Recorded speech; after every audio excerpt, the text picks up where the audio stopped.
Shri Bhandir one में श्री राधा कृष्ण का विवाह हुआ। बहुत सारे लोग पूछते हैं हमारे शादी हुई थी नहीं हुई थी। हालांकि इस प्रेम को शादी की कोई जरूरत नहीं। प्रेम को शादी हो चाहे नहीं हो ये तो आई डोंट नो, पर शादी को आज के टाइम प्रेम जरूर होना चाहिए। हालांकि कोई दो हो तब विवाह होता है।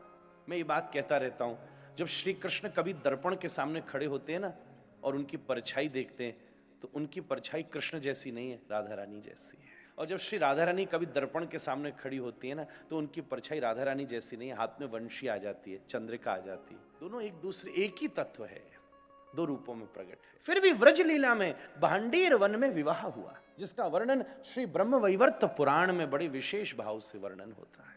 आप व्रज यात्रा कीजिए तो उसमें भांडीर वन आता है और वहां युगल सरकार श्री राधा माधव सरकार के विवाह का वर्णन है।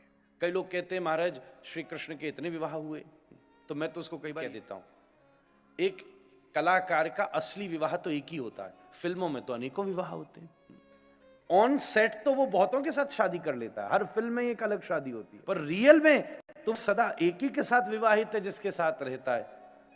ऐसी जब रियल श्री कृष्ण की बात होती है तो हर मंदिर में श्री राधा और कृष्ण विराजते हैं महाराज। तो श्री राधा वल्लभ ये परंपरा कहती है कि जब बड़ी सुंदर लीला का वर्णन है ब्रह्मवैवर्त पुराण में कि छोटे से श्री कृष्ण को लेकर नंद बाबा गए और बड़ी तेज तूफान आंधी आने लगी भांडीर वन। बाबा घबरा गए कि छोटा बालक इतना तूफान कहां से आ गया।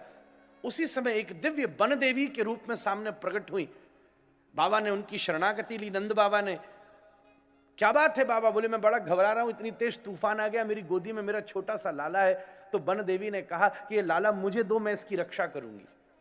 बाबा घबरा गए कि मुझसे ज्यादा रक्षा देवी करेगी, तो उन्होंने उस लाला को देवी को प्रदान किया और देवी ने कहा तुम तुरंत भाग जाओ, इसको लेकर जाओगे तो गड़बड़ होगी, देव आज्ञा माननी चाहिए। तो बाबा कहीं दूर जाकर के छुप गए कि जब तूफान समाप्त होगा तब मैं वन देवी से मांग लूंगा। वो वन देवी और कोई नहीं, स्वयं श्री राधा रानी है महाराज। ऐसी कथा का वर्णन है।